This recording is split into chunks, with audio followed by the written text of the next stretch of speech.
She was 21 years old and had been out of her family's house for 6 weeks when she saw the listing. Not a real estate listing. Those were not the kind of thing Mara Cutler was in a position to read seriously at that point in her life. This was a photocopied notice tacked to the community board at the laundromat on Fletcher Street in Delwood, North Carolina, between a flyer for a missing cat and an advertisement for guitar lessons. It read, in hand-typed letters that had gone slightly crooked on the page, "Tax forfeited property. County disposal auction. Minimum bid $10. 3 parcels. One being a former mill house, Callaway Creek Road. Structure present. Condition unknown. Sold as is."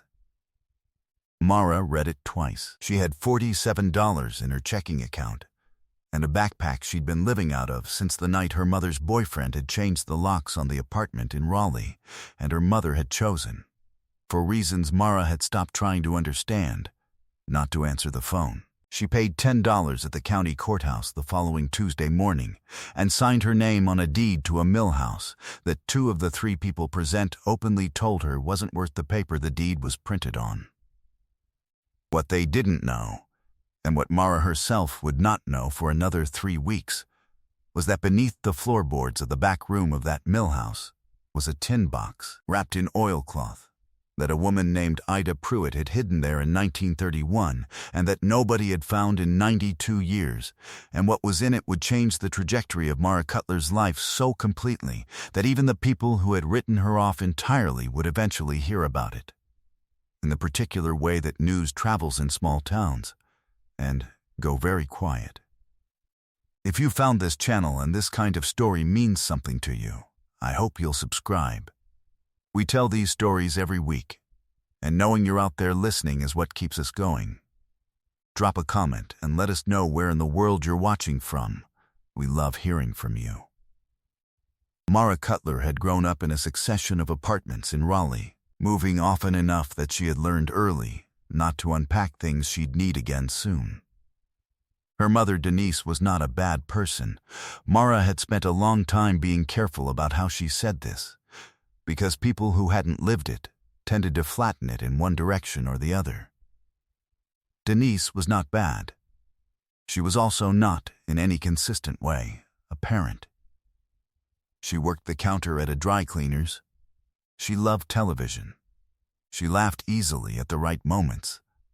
And she had a particular weakness for men who were decisive in ways that turned out, every single time, not to be good decisions. The current one, a man named Scott, whose last name Mara, had never learned precisely because Denise had a habit of introducing boyfriends by first name, only in a way that communicated their expected shelf life, had been around for 8 months before he'd announced that the apartment was too crowded, and that Mara, at 20, was old enough to work something out for herself. Denise had said, in the conversation that followed, that Scott had a point. She had said this gently.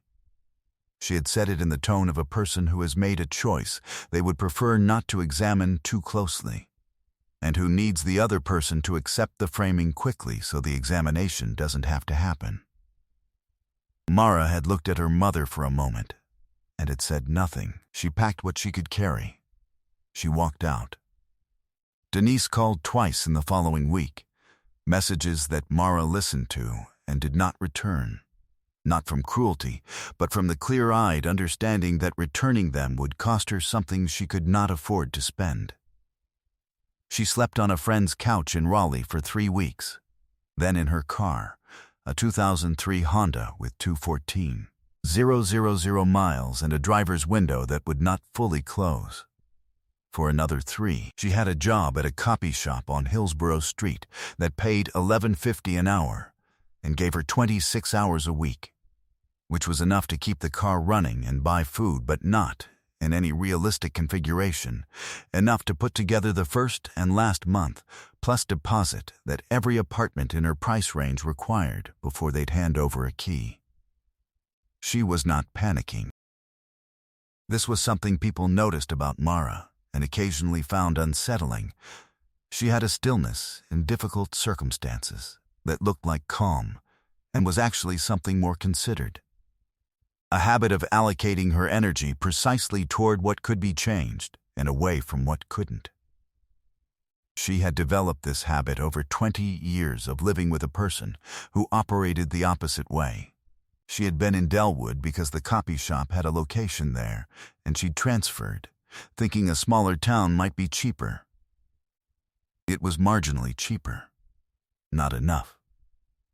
She was sitting in the laundromat on Fletcher Street on a Thursday evening, watching her 2 pairs of jeans and 3 shirts go around in a dryer she'd paid $1.50 to use, when she saw the notice on the community board. She read it twice. Then she took a photograph of it with her phone. She did not tell anyone about the photograph. She drove past the address on Callaway Creek Road the following morning before her shift, in the early light, and saw the mill house from the road, or what was left of it, which was considerable more than she had steeled herself for. It was a small structure, perhaps 600 square feet, wood-framed, sitting 30 feet back from the creek that had once powered the mill the house had supported. The mill itself was long gone. Only the stone foundation of the mill wheel housing remained, at the creek's edge, furry with moss. The house had a roof that sagged in the middle like a sleeping animal. 2 of the 3 porch steps were gone. The siding had gone gray years ago, and in places had pulled away from the framing, leaving gaps that the weather had used freely. The front window on the left side had been broken, and someone had nailed a sheet of tin over it from the inside, and the tin had rusted to the color of dried blood. She sat in her car and looked at it for 4 minutes. Then she drove to work. She spent the next 5 days researching what she could, which was less than she would have liked, but more than nothing. The county records showed the property had changed hands 3 times since its original construction, estimated at 1908. The most recent private owner had been a man named Gerald Pruitt, who had inherited it from his mother in 1974 and never lived in it, paying taxes on it with apparent reluctance for 11 years before stopping, which was what had eventually put it in tax forfeiture. The name Pruitt appeared once more in the records, in a deed from 1931, when the house had been transferred to an Ida Pruitt. That was all the records showed. The house had sat empty, by the county's best reckoning, since sometime in the 1960s. She did the arithmetic on the auction. The minimum bid was $10. She had $47 in her account. She had nothing to lose that she hadn't already lost, and a place to sleep that was cold on 3 sides and had a window that let the weather in. The auction was held in a room at the county courthouse with folding chairs and a metal podium, and a county employee named Mr. Dick Taft, who ran through the 3 parcels in a tone that suggested he found the whole proceeding mildly embarrassing. 2 of the parcels went to a man in a green jacket who bid briskly and made notes in a small pad. The mill house got to its bidding round, and Mr. Taft described it, reading from the file. Former residential structure, Callaway Creek Road, tax forfeited. Sold as is with no warranty express or implied as to condition or habitability, county makes no representation. He went on in this vein for a moment. Then he said, "Do we have a bid?" $10, Mara said. Mr. Taft looked at her over his reading glasses in the way of a man who wanted to say something and had decided against it. The man in the green jacket looked at her. "You know what that place looks like?" he said. "I do," Mara said. The man said nothing else. No competing bid came. Mr. Taft said, "Sold," and wrote something on his form, and Mara paid the $10 in cash at the window outside, and signed her name on the deed, and walked out of the county courthouse into a bright October morning as the owner of a mill house on Callaway Creek Road that a man in a green jacket didn't think was worth $10. She moved in that afternoon. This was a simpler process than it sounds, because she had almost nothing to move. She pulled her car around to the side of the house where the ground was flattest and where the porch was still structurally sound enough to step onto if you went near the edges.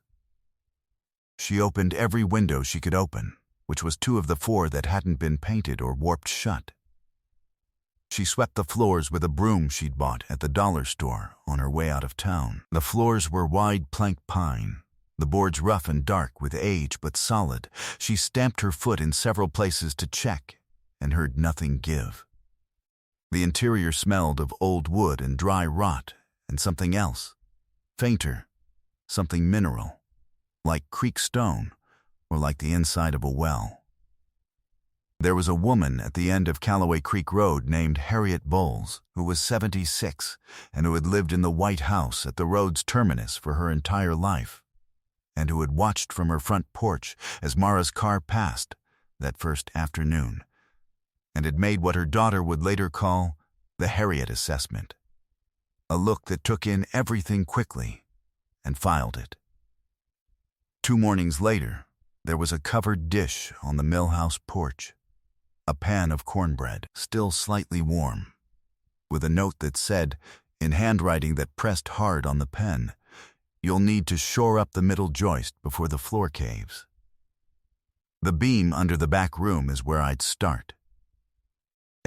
Mara went to the door of the White House that evening. Harriet answered before she could knock. "I saw you coming," Harriet said. "Thank you for the cornbread," Mara said. Harriet looked at her for a moment in the considering way of a person who has developed precise calibrations over a long life and was running one now. "Come in," she said. "I'll put on coffee." That was how Mara met Harriet Bowles, who would turn out to matter more to the rest of this story than either of them knew yet. If you're still with me at this point, thank you. Stories like Mara's take a while to build to what they're building to, and I'm grateful you're staying with it.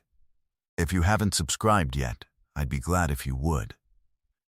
And hold on now, because this is the part where everything starts to shift. Harriet Bowles had known the mill house since she was a child. Her family had been in this hollow since the 1880s, and she had an old person's layered memory for local history. She did not look things up so much as sort through what she already knew. Over coffee, she told Mara that the house had been lived in last by an old man named Chester Pruitt, sometime in the 50s, that Chester had been Gerald Pruitt's uncle, and that before Chester there had been a woman named Ida Pruitt, who had lived there from the mid-1920s until she died in 1946. "What was she like?" Mara asked. Harriet considered. "I was 9 when she died, so take what I say for what it's worth. But I remember she was the kind of woman who was always doing something for someone else without making a production of it. Left bread on people's porches during the Depression, fixed up a place in her barn for a family that lost their house in a flood in '36. My mother said Ida had a jar of money she'd saved for 30 years. She paused. Nobody ever found it after she died. Gerald's father tore up half the house looking and didn't find anything. Mara came back from Harriet's house and stood in the back room of the mill house for a long time. The floor was solid underfoot. She'd checked every board in the main room, but not yet in the back. She stamped her heel along the back room floor, moving methodically from one end to the other, and heard the same dull, solid sound from most of it. But near the east wall, perhaps 2 feet in from the baseboard, there was a different note. Not a hollow, exactly, but a change in the resonance, a slight deadness in the sound that the other boards didn't have. She got down on her knees. The boards here were the same wide pine as the rest of the floor, but when she ran her fingers along the gap between them, she found something. A seam that was slightly wider than the others, and on one end, a small notch in the board's edge that was too clean to be natural wear. Someone had cut that notch. She went to her car and got a flat-blade screwdriver. The board came up without much resistance. It had been fitted, not nailed. resting in a frame of sorts that had been carefully built into the subfloor to hold it level with the surrounding boards. Beneath it was a space about 12 inches deep, lined on the sides and bottom with flat stones laid without mortar, dry and clean. Inside the space was a tin box, wrapped in 2 layers of oilcloth, and then in a piece of canvas that had once been a flour sack. The faded printing was still visible on one side. Mountain lily flour, best for baking. The whole package was tied with a length of waxed cord. Mara sat back on her heels. She looked at the box for a while. Then she looked at the hole in the floor, at the careful stone lining, at the fitted board above it. This had taken time. This had taken care. She untied the cord. She unwrapped the canvas. She unwrapped the 2 layers of oilcloth, which had kept the tin dry for 92 years with no indication of failure. She opened the tin. Inside were 3 things: a letter, a roll of paper tied with a second length of cord, and money, old bills, flattened and stacked, held together with a rubber band that crumbled when she touched it. She took the letter out first. It was written on paper that had aged to the color of weak tea, but was completely legible, in the small, upright handwriting of a woman who had probably learned to write in a one-room schoolhouse, and had written carefully ever since. My name is Ida Pruitt. I am putting this here in the year 1931 because the banks are not safe, and because I do not trust that whoever comes after me will know what to do with these things if I leave them in plain sight. I have saved this money for 31 years, a little at a time, from the millwork, and from the selling of eggs, and from the sewing I have done for people in this county who needed it. It is $412. I know that sounds like nothing, and I know it sounds like everything, depending on who you are when you find it. If you are in need, use it. If you are not in need, give it to someone who is. The second thing in this box is a survey of this land that my father made in 1903, which shows the boundary of this property, including the rights to the spring on the north slope, which have been disputed, and which my father measured honestly, and which any honest surveyor will confirm. Keep the survey. You will need it. There is a third thing, which is a deed to 12 acres of timberland on the ridge that was given to my father in payment for a debt in 1899, and which was never recorded at the county because my father did not trust the county, and which has been sitting in this tin ever since. I do not know if it is still worth anything after all this time. I hope someone finds out. Whoever you are, I hope you were the right one to find this. I tried to leave it for someone who needed it. I hope I was right. Signed, Ida Mae Pruitt. October 14th, 1931. Mara sat on the floor of the back room of the mill house for a long time. Outside, Callaway Creek ran over its stones the way it had run for 100 years before this house was built, and would run for 100 years after everyone connected to this story was gone. She could hear it through the gap in the east wall where the siding had pulled away. It was a clean sound, very still. She counted the money. The bills were old, some of them silver certificates, some of them simply old denomination notes she didn't recognize. But money, legitimate currency, $427 in total, which was 15 more than Ida's count, which either meant Ida had miscounted or had added to the box after writing the letter and hadn't updated it, and either way was $427 more than Mara had had that morning. The survey was exactly what Ida's letter said, a careful, hand-drawn map of the property, dated 1903, showing the creek boundary, the mill site, the house footprint, and, clearly marked in a different ink as though added later, the spring on the north slope with a notation, spring water rights. Pruitt, undisputed per survey of J.H. Pruitt, 1903. The timber deed was a single sheet, formal in the legal language of its era. transferring 12 acres on what was called Sugarcane Ridge to one Thomas Pruitt in satisfaction of a debt, signed by both parties and witnessed, but never, as Ida had said, recorded with the county. Mara folded everything carefully and put it back in the tin, and put the tin next to her sleeping bag, and lay awake for a long time. And in the morning she drove to Harriet Bowles's house and knocked on the door. Harriet looked at the tin box on the table between them. She read the letter once, slowly, and then set it down and didn't say anything for a moment. "I knew about the money," she said finally. "My mother told me Ida had it. Nobody knew where. She hid it in 1931, Mara said. "She would have," Harriet said. She was quiet again. "The timber deed. That ridge has been logged twice since 1899 by two different timber companies who claimed title. If there's a prior deed that was never recorded, I know," Mara said. Harriet looked at her. "You'll need a lawyer." "I know that too," Mara said. "I need to find one who will work on contingency." Harriet said she knew someone. The lawyer's name was Sandra Okafor, and she practiced out of a 2-room office in the county seat, and had, over 15 years of property law in western North Carolina, developed a specific appetite for cases involving disputed land claims and improperly cleared titles, which she described as the particular gift the region's history kept giving her. She looked at the timber deed for 11 minutes before she looked up and said, "This is interesting. Is it valid?" Mara asked.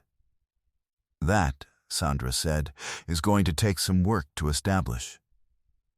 But it is not obviously invalid, which is not nothing. The work took 7 months. Mara was not idle during those 7 months. She had the middle joist shored up, as Harriet had advised, and the roof patched by a man named Denny Cole, who did roofing and framing, and who agreed to take the job in exchange for Mara helping him 3 weekends in a row on a separate project he was understaffed for.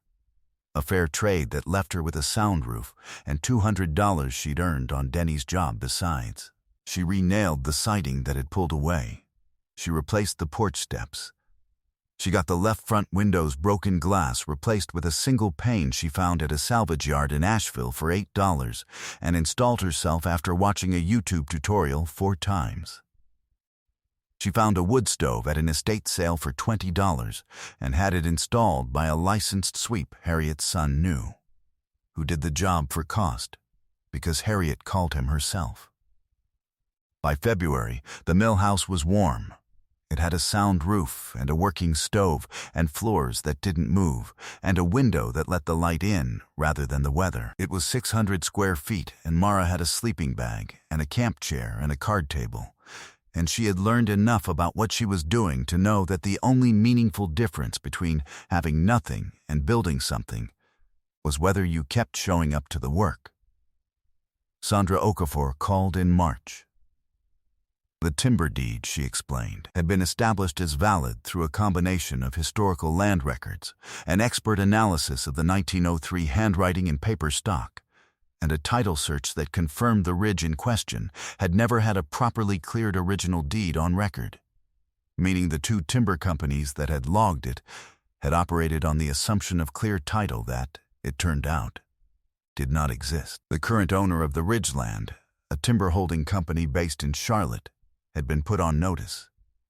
The negotiation that followed was not simple, but Sandra Okafor had done this before, and the holding company's lawyers, when presented with the documentation, made a calculation about the cost of litigation and reached, after 4 months of correspondence, a settlement. Mara's share of that settlement, paid in the August of the year she turned 22, was enough to pay off the mill house's back taxes, complete the renovation with money to spare, and put a sum in the bank that she would not touch for 2 years, out of a caution she had earned the right to exercise. The spring water rights, separately, turned out to matter more locally than financially. A neighboring property had been claiming access to the spring for 30 years under a verbal agreement that had never been formalized, and the survey Ida Pruitt's father had made in 1903 established the boundary cleanly enough that the neighbor, a man named Carol, who had, until this point, been indifferent to Mara's presence on the road, came to the mill house on a Saturday morning and knocked on the door and asked to talk. The conversation was short and civil. Carol agreed to a formal easement. He also, somewhat to Mara's surprise, helped her dig out the springboks the following weekend because he knew where it was, and she didn't, and because, as he said without elaborating, it seemed like the right thing to do. Denny Cole heard what had happened and asked if Mara needed any more help on the house. She said she did, actually. They worked together through the fall, adding insulation in the attic space and putting in proper kitchen plumbing and repairing the stone work on the old mill foundation, which Mara had decided to stabilize and keep because it was beautiful and because Roy had told her once. She thought of him sometimes. Unexpectedly, the man at the hardware store in a town that wasn't hers. Some story she'd heard once about people who kept things, that a thing which has served people deserves to be useful as long as it can be. She didn't know where that thought had come from. She kept it anyway. She framed Ida Pruitt's letter and hung it in the back room, above the place in the floor where the tin box had been. She did not reseal the hole. She fitted the board back over it the way it had been fitted before, in its careful frame, so that you could lift it if you knew where to look, and beneath it she put a note of her own, in an envelope, addressed the same way Ida had effectively addressed hers, to whoever finds this, who was meant to. The note said only her name, the year and what she'd found here, and what had happened because of it. She folded it and put it under the board and fitted the board back into place. She did not know if anyone would ever find it. She thought it was important to leave it. Word of the settlement reached Raleigh through the particular channels that these things use: a cousin's Facebook post, a comment someone made to someone else, a chain of connection that did not need Mara's participation to function. Denise called in September. Mara looked at her mother's name on her phone screen for a moment. She answered. The call was short. Denise said she'd heard things had worked out. She said she was glad for Mara. She said Scott was gone now, had been for a while, and that the apartment was, she paused here, in a way that communicated more than she finished saying. Mara listened. She said she was glad Denise was okay.